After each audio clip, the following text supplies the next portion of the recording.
जय श्री कृष्ण, जय श्री राम, जय गौ माता, जय राधे श्याम। आप देख रहे हैं तुलसी तपोवन यूट्यूब चैनल और हम सुना रहे हैं आपको कथा धनेश्वर ब्राह्मण की। धनेश्वर ब्राह्मण की कथा धनतेरस के दिन सुनने से बढ़ती है घर में संपदा। घर की संपत्ति को बढ़ाने के लिए, धन बढ़ाने के लिए सुने धनतेरस के दिन धनेश्वर नाम के ब्राह्मण की कथा। आइए उसको शुरू करते हैं। भगवान श्री कृष्ण ने ये कथा सुनाई है, सुनिए। पुरा अवंती पुरे वासी विप्र आसी धनेश्वरः ब्रह्म कर्म परिभ्रष्टा पाप निष्ठा सुदुर्मति। भगवान श्री कृष्ण कहते हैं कि प्राचीन काल में अवंतिका नगरी में एक धनेश्वर नाम का ब्राह्मण रहता था। वह दुर्मति यानी गलत कर्म करने वाला था, बहुत बड़ा पापी था। वह झूठ बोलता था, यहाँ तक कि शराब बेचता था। चोरी, वेश्यागमन, मदरा पान, जुआ खेलना, ये सब उसको आदतें थी। एक बार मैं फिर कहूँगा कि धनतेरस के दिन धनेश्वर नाम के ब्राह्मण की इस कथा को सुनने से घोर गरीबी का नाश होता है, घर में बरकत होती है, संपत्ति चल के आती है। ऐसा पद्म पुराण के 113वें अध्याय में, उत्तरखंड के 113वें अध्याय में इस कथा का वर्णन किया गया है, जो मैं आपको सुनाने के लिए जा रहा हूँ।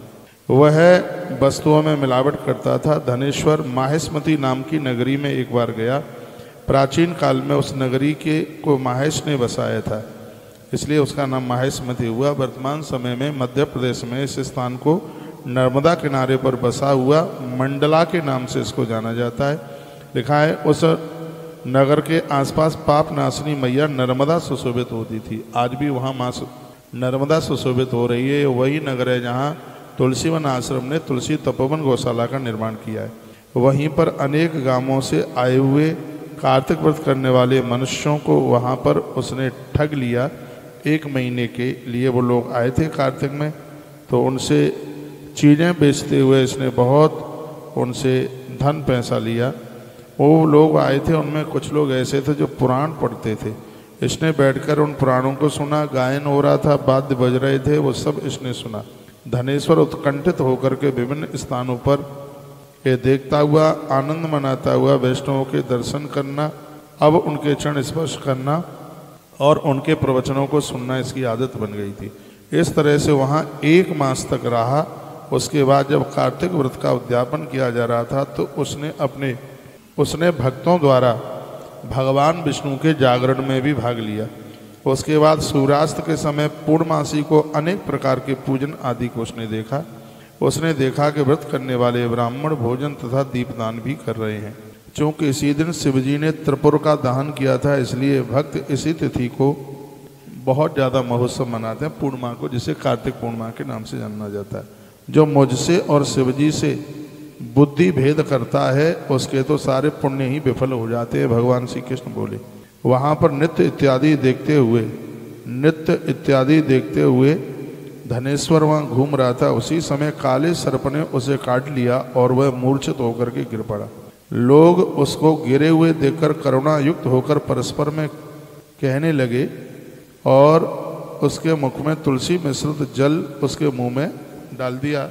तुलसी मिश्रित जल उसके मुख में डाला। इसके बाद उसके मर जाने पर यमदूत उसको बांधकर उसको कोड़ों से पीटते हुए यमराज के यहाँ लेकर के गए। उसको देख करके चित्रगुप्त ने उसको डांट करके कहा, यमराज से कहा कि बचपन से ही इसने पापकृत कर्म किए।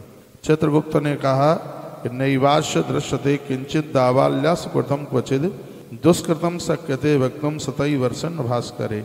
इसने बचपन से जो पाप किया है उसको 100 वर्षों में भी नहीं गिना जा सकता, और इसने कोई भी पुण्य कर्म बिल्कुल किया नहीं।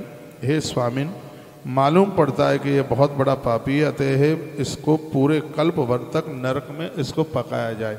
इसने इतना बड़ा अपराध किया है। भगवान श्री कृष्ण ने कहा, इस बात को सुनकर यमराज क्रोध करके अपने दूतों से कहे कि इसको कालाग्नि के समान भयंकर रूप दिखाते हुए और नरकों में डाल करके इसको कष्ट दो। भो प्रेतपः निषेवन विद्यमानम समुद्गरई कुंभी पाके क्षपस्वासु दृष्टम कल्पाम दर्शनम। यम ने कहा कि हे प्रेत, इसको अपने मुदगरों से मार पीट करके इसको सीधा करो, कुंभी पाक नरक में फेंक दो। भगवान कृष्ण कहते हैं कि जब मुदगर के मार से उसका सिर फूट गया तो उसे प्रेत ले गए और खौलते हुए कुंभी पाक में तेल में उसे फेंक दिया। जब वह उसमें डाला गया तो वह कुंभी पाक उसके लिए शीतल हो गया। सुनिए, जब उसको कुंभी पाक नरक में खौलते हुए तेल में डाला तो इसके गिरते ही वो तेल शीतल हो गया, ठंडा हो गया। जैसे प्रहलाद के डालने पर अग्नि में प्रहलाद को डाला तो अग्नि शांत हो गई थी, उसी प्रकार से ये तेल बिल्कुल ठंडा हो गया। इसमें प्रहलाद जी का नाम लिया गया है। कुंभी पाके यथा अग्नि प्रहलादक छेड़ मनातपुरा। जैसे प्रहलाद के लिए आग ठंडी हो गई थी, वैसे ही कुंभी पाक नरक में खौलता हुआ तेल इसके लिए बिल्कुल ठंडा हो गया। उस महान आश्चर्य को देख करके प्रेत आश्चर्यचकित हो गया। वह वेग पूर्वक आकर सारी बातें यमराज को कहने लगा। यम प्रेत से उस कौतुक को सुनकर के कहे, अरे उन्होंने अच्छी तरह से विचार किया। तो उसी समय हंसते हुए वहाँ नारद जी आ गए। नारद जी ने यम ने नारद जी की पूजा करी और नारद जी से कहा कि यम क्या कहते, यह नरकों को नहीं भोग सकता। देवर्षि नारद जी कहते हैं, नारद जी क्या बोले, नेवाहम निर्यात भोक्तम क्षमम संबिंदना यसा देत संजातम कर्म यन्नी रहापम। ये नरक नहीं भोग सकता क्योंकि इसने नरकों को दूर करने वाला कार्य किया है। क्या कार्य किया है? जो पुण्यवान पुरुषों का दर्शन करता है, स्पर्श करता है और कार्तिक मास की कथा सुनता है, वह मनुष्य उनके पुण्य कर्मों का छठा अंश प्राप्त कर लेता है। तो इसने यह सब कार्य मंडला नगरी में, माहेश्मती नगरी में और माँ नर्मदा के किनारे पर यह सब कुछ किया है। कार्तिक मास में उत्पन्न पुण्यों की कोई संख्या नहीं है, इतना पुण्य बढ़ता है। तो इसको वही पुण्य प्राप्त हो गया है कि इसने भगवान विष्णु की कथा सुनी है, संत महापुरुषों का दर्शन किया है, इसलिए सदगति के योग्य हो गया है। यमराज को देवर्षि नारद जी ऐसा बोले। मैं आप सभी को कहूँगा कि इस समय कार्तिक आप स्नान कर रहे हैं, आप नहा रहे हैं, पूजन कर रहे हैं, तो इसकी बहुत बड़ी महिमा, इसका बहुत बड़ा पुण्य आपके खाते में जा रहा है। भगवान श्री कृष्ण कहते हैं, उसके बाद धनेश्वर को नरक में लाकर यमदूत ने उनको सारे नरकों को दिखाया। प्रेतप नाम का जो यमराज ने व्यक्ति भेजा था, हे धनेश्वर, तुम महाभय देने वाले इन भयंकर नरकों को देखो। इन सब में यमदूत पापियों को सदा पकाते रहते हैं। यह भयंकर नरक तप्त है, बालू के समान, ये बहुत ज़्यादा गर्म है। जो गुरु, अग्नि, ब्राह्मण, देवता इत्यादि का अपमान करते हैं उनको ये नरक मिलते हैं। जो माता पिता का अपमान करते हैं उनको ये नरक मिलते हैं। ये प्रेतप ने सर्व प्रकार से उसको ये बताया, कहा कि जो शराब पीते हैं उनके लिए वैतरणी है, और कई प्रकार के नरक उसको बताए। जो दूसरों की चुगली करते हैं उनको नीचे मुंह करके उनको लटकाया जाता है। तो यह भी कहा, कुंभी पाक सप्तोहम नृथो घोर दर्शनम। जो लोग दूसरों की स्त्रियों को या दूसरे पुरुषों से संबंध जोड़ते हैं उन्हें इसी कुंभी पाक नरक में ला करके पकाया जाता है। भगवान श्री कृष्ण कहने लगे कि प्रेतप ने उन नरकों को देख करके धनेश्वर को कहा कि उसके पुण्य इतने थे कि उसने जो कार्तिक मास में जो कथा सुनी थी, तो धनेश्वरम यक्ष लोकम पश्चादासत तत्र ही।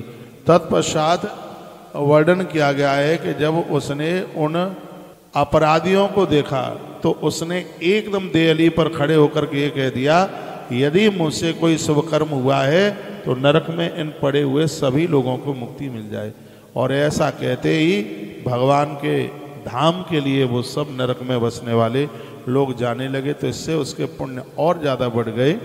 तो बताते हैं कि कार्तिक मास में कृष्ण पक्ष की त्रयोदशी के दिन इस धनेश्वर को भगवान कुबेर का कोषाध्यक्ष बनाया गया।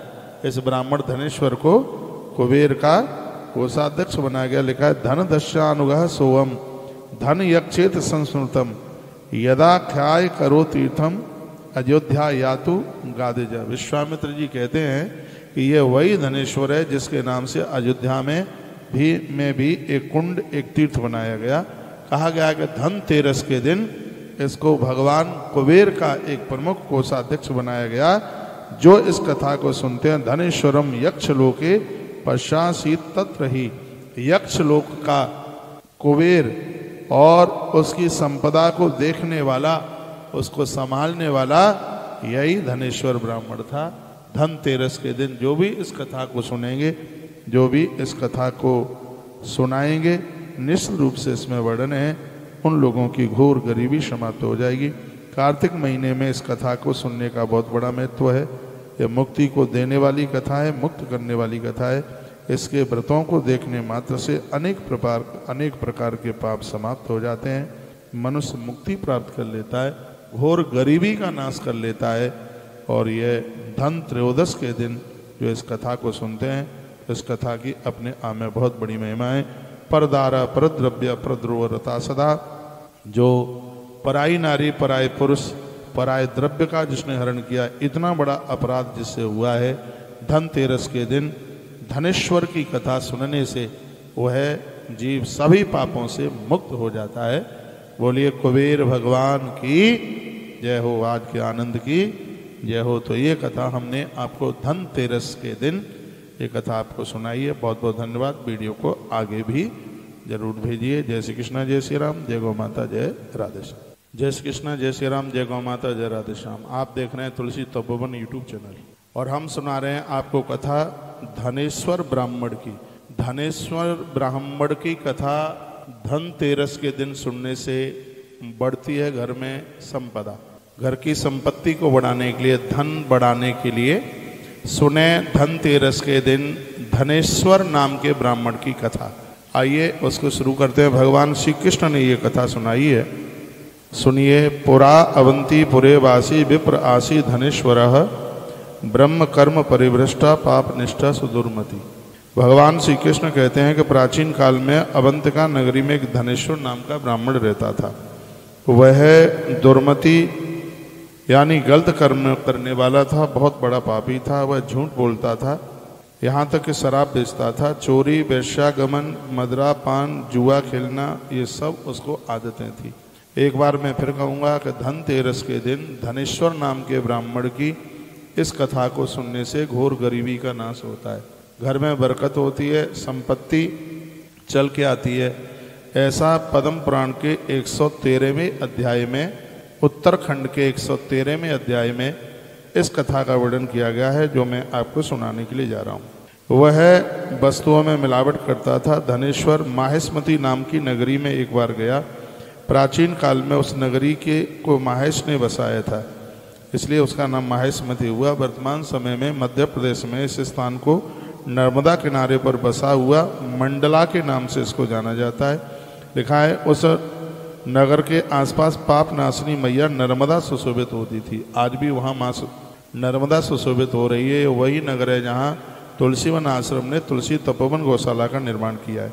वहीं पर अनेक गांवों से आए हुए कार्तिक व्रत करने वाले मनुष्यों को वहाँ पर उसने ठग लिया। 1 महीने के लिए वो लोग आए थे कार्तिक में, तो उनसे चीज़ें बेचते हुए इसने बहुत उनसे धन पैसा लिया। वो लोग आए थे, उनमें कुछ लोग ऐसे थे जो पुराण पढ़ते थे। इसने बैठकर उन पुराणों को सुना, गायन हो रहा था, वाद्य बज रहे थे, वो सब इसने सुना। धनेश्वर उत्कंठित होकर के विभिन्न स्थानों पर ये देखता हुआ, आनंद मनाता हुआ वैष्णवों के दर्शन करना, अब उनके चरण स्पर्श करना और उनके प्रवचनों को सुनना इसकी आदत बन गई थी। इस तरह से वहाँ 1 मास तक रहा। उसके बाद जब कार्तिक व्रत का उद्यापन किया जा रहा था तो उसने भक्तों द्वारा भगवान विष्णु के जागरण में भी भाग लिया। उसके बाद सूर्यास्त के समय पूर्णमासी को अनेक प्रकार के पूजन आदि को उसने देखा। उसने देखा कि व्रत करने वाले ब्राह्मण भोजन तथा दीपदान भी कर रहे हैं। चूँकि इसी दिन शिवजी ने त्रिपुर का दहन किया था, इसलिए भक्त इसी तिथि को बहुत ज़्यादा महोत्सव मनाते हैं, पूर्णिमा को, जिसे कार्तिक पूर्णिमा के नाम से जाना जाता है। जो मुझसे और शिवजी से बुद्धि भेद करता है उसके तो सारे पुण्य ही विफल हो जाते हैं, भगवान श्री कृष्ण बोले। वहाँ पर नृत्य इत्यादि देखते हुए धनेश्वर वहाँ घूम रहा था। उसी समय काले सर्प ने उसे काट लिया और वह मूर्छित होकर के गिर पड़ा। लोग उसको गिरे हुए देखकर करुणा युक्त होकर परस्पर में कहने लगे और उसके मुख में तुलसी मिश्रित जल उसके मुंह में डाल दिया। तुलसी मिश्रित जल उसके मुख में डाला। इसके बाद उसके मर जाने पर यमदूत उसको बांधकर उसको कोड़ों से पीटते हुए यमराज के यहाँ लेकर के गए। उसको देख करके चित्रगुप्त ने उसको डांट करके कहा, यमराज से कहा कि बचपन से ही इसने पापकृत कर्म किए। चित्रगुप्त ने कहा कि नैवास्य दृश्यते किंचित दावाल्यास कृतम क्वचिद दुष्कृतम शक्यते वक्तुम सतई वर्षन भास्करे। इसने बचपन से जो पाप किया है उसको 100 वर्षों में भी नहीं गिना जा सकता, और इसने कोई भी पुण्य कर्म बिल्कुल किया नहीं। हे स्वामिन, मालूम पड़ता है कि यह बहुत बड़ा पापी है, अतः इसको पूरे कल्प भर तक नरक में इसको पकाया जाए। इसने इतना बड़ा अपराध किया है। भगवान श्री कृष्ण ने कहा, इस बात को सुनकर यमराज क्रोध करके अपने दूतों से कहे कि इसको कालाग्नि के समान भयंकर रूप दिखाते हुए और नरकों में डाल करके इसको कष्ट दो। भो प्रेतपः निःसेवन विद्यमानम समुद्गरई कुंभी पाके क्षपस्वासु दृष्टम कल्पाम दर्शनम। यम ने कहा कि हे प्रेत, इसको अपने मुदगरों से मार पीट करके इसको सीधा करो, कुंभी पाक नरक में फेंक दो। भगवान कृष्ण कहते हैं कि जब मुदगर के मार से उसका सिर फूट गया तो उसे प्रेत ले गए और खौलते हुए कुंभी पाक में तेल में उसे फेंक दिया। जब वह उसमें डाला गया तो वह कुंभी पाक उसके लिए शीतल हो गया। सुनिए, जब उसको कुंभी पाक नरक में खौलते हुए तेल में डाला तो इसके गिरते ही वो तेल शीतल हो गया, ठंडा हो गया। जैसे प्रहलाद के डालने पर अग्नि में प्रहलाद को डाला तो अग्नि शांत हो गई थी, उसी प्रकार से ये तेल बिल्कुल ठंडा हो गया। इसमें प्रहलाद जी का नाम लिया गया है। कुंभी पाके यथा अग्नि प्रहलादक छेड़ मनातपुरा। जैसे प्रहलाद के लिए आग ठंडी हो गई थी, वैसे ही कुंभी पाक नरक में खौलता हुआ तेल इसके लिए बिल्कुल ठंडा हो गया। उस महान आश्चर्य को देख करके प्रेत आश्चर्यचकित हो गया। वह वेग पूर्वक आकर सारी बातें यमराज को कहने लगा। यम प्रेत से उस कौतुक को सुनकर के कहे, अरे उन्होंने अच्छी तरह से विचार किया। तो उसी समय हंसते हुए वहाँ नारद जी आ गए। नारद जी ने यम ने नारद जी की पूजा करी और नारद जी से कहा कि यम क्या कहते, यह नरकों को नहीं भोग सकता। देवर्षि नारद जी कहते हैं, नारद जी क्या बोले, नेवाहम निर्यात भोक्तम क्षमम संबिंदना यसा देत संजातम कर्म यन्नी रहापम। ये नरक नहीं भोग सकता क्योंकि इसने नरकों को दूर करने वाला कार्य किया है। क्या कार्य किया है? जो पुण्यवान पुरुषों का दर्शन करता है, स्पर्श करता है और कार्तिक मास की कथा सुनता है, वह मनुष्य उनके पुण्य कर्मों का छठा अंश प्राप्त कर लेता है। तो इसने यह सब कार्य मंडला नगरी में, माहेश्मती नगरी में और माँ नर्मदा के किनारे पर यह सब कुछ किया है। कार्तिक मास में उत्पन्न पुण्यों की कोई संख्या नहीं है, इतना पुण्य बढ़ता है। तो इसको वही पुण्य प्राप्त हो गया है कि इसने भगवान विष्णु की कथा सुनी है, संत महापुरुषों का दर्शन किया है, इसलिए सदगति के योग्य हो गया है। यमराज को देवर्षि नारद जी ऐसा बोले। मैं आप सभी को कहूँगा कि इस समय कार्तिक आप स्नान कर रहे हैं, आप नहा रहे हैं, पूजन कर रहे हैं, तो इसकी बहुत बड़ी महिमा, इसका बहुत बड़ा पुण्य आपके खाते में जा रहा है। भगवान श्री कृष्ण कहते हैं, उसके बाद धनेश्वर को नरक में लाकर यमदूत ने उनको सारे नरकों को दिखाया। प्रेतप नाम का जो यमराज ने व्यक्ति भेजा था, हे धनेश्वर, तुम महाभय देने वाले इन भयंकर नरकों को देखो। इन सब में यमदूत पापियों को सदा पकाते रहते हैं। यह भयंकर नरक तप्त है, बालू के समान, ये बहुत ज़्यादा गर्म है। जो गुरु, अग्नि, ब्राह्मण, देवता इत्यादि का अपमान करते हैं उनको ये नरक मिलते हैं। जो माता पिता का अपमान करते हैं उनको ये नरक मिलते हैं। ये प्रेतप ने सर्व प्रकार से उसको ये बताया। कहा कि जो शराब पीते हैं उनके लिए वैतरणी है, और कई प्रकार के नरक उसको बताए। जो दूसरों की चुगली करते हैं उनको नीचे मुंह करके उनको लटकाया जाता है। तो यह भी कहा, कुंभी पाक सप्तोहम नृथो घोर दर्शनम। जो लोग दूसरों की स्त्रियों को या दूसरे पुरुषों से संबंध जोड़ते हैं उन्हें इसी कुंभी पाक नरक में ला करके पकाया जाता है। भगवान श्री कृष्ण कहने लगे कि प्रेतप ने उन नरकों को देख करके धनेश्वर को कहा कि उसके पुण्य इतने थे कि उसने जो कार्तिक मास में जो कथा सुनी थी, तो धनेश्वरम यक्ष लोकम पश्चादासत तत्र ही। तत्पश्चात वर्णन किया गया है कि जब उसने उन अपराधियों को देखा तो उसने एकदम देहली पर खड़े होकर के ये कह दिया, यदि मुझसे कोई शुभ कर्म हुआ है तो नरक में इन पड़े हुए सभी लोगों को मुक्ति मिल जाए। और ऐसा कहते ही भगवान के धाम के लिए वो सब नरक में बसने वाले लोग जाने लगे। तो इससे उसके पुण्य और ज़्यादा बढ़ गए। तो बताते हैं कि कार्तिक मास में कृष्ण पक्ष की त्रयोदशी के दिन इस धनेश्वर को भगवान कुबेर का कोषाध्यक्ष बनाया गया। इस ब्राह्मण धनेश्वर को कुबेर का कोषाध्यक्ष बनाया गया। लिखा है, धन दस्यानुगः सोवम धन यक्षेत संस्मृतम यदा ख्याय करो तीर्थम अयोध्या यातु गादेजा। विश्वामित्र जी कहते हैं कि ये वही धनेश्वर है जिसके नाम से अयोध्या में भी एक कुंड, एक तीर्थ बनाया गया। कहा गया कि धन तेरस के दिन इसको भगवान कुबेर का एक प्रमुख कोषाध्यक्ष बनाया गया। जो इस कथा को सुनते हैं, धनेश्वरम यक्ष लोके पश्चासीत तत्र ही, यक्ष लोक का कुबेर और उसकी संपदा को देखने वाला, उसको संभालने वाला यही धनेश्वर ब्राह्मण था। धनतेरस के दिन जो भी इस कथा को सुनेंगे, जो भी इस कथा को सुनाएंगे, निश्चित रूप से इसमें वर्णन है, उन लोगों की घोर गरीबी समाप्त हो जाएगी। कार्तिक महीने में इस कथा को सुनने का बहुत बड़ा महत्व है। यह मुक्ति को देने वाली कथा है, मुक्त करने वाली कथा है। इसके व्रतों को देखने मात्र से अनेक प्रकार के पाप समाप्त हो जाते हैं। मनुष्य मुक्ति प्राप्त कर लेता है, घोर गरीबी का नाश कर लेता है। और यह धन त्रयोदश के दिन जो इस कथा को सुनते हैं, इस कथा की अपने आप में बहुत बड़ी महिमा है। परदारा परद्रव्य परद्रोवरता सदा, जो पराई नारी पराय पुरुष पराय द्रव्य का जिसने हरण किया, इतना बड़ा अपराध जिससे हुआ है, धनतेरस के दिन धनेश्वर की कथा सुनने से वह जीव सभी पापों से मुक्त हो जाता है। बोलिए कुबेर भगवान की जय हो, आज के आनंद की जय हो। तो ये कथा हमने आपको धनतेरस के दिन ये कथा आपको सुनाई है। बहुत बहुत धन्यवाद। वीडियो को आगे भी जरूर भेजिए। जय श्री कृष्ण, जय श्री राम, जय गौ माता, जय राधे श्याम।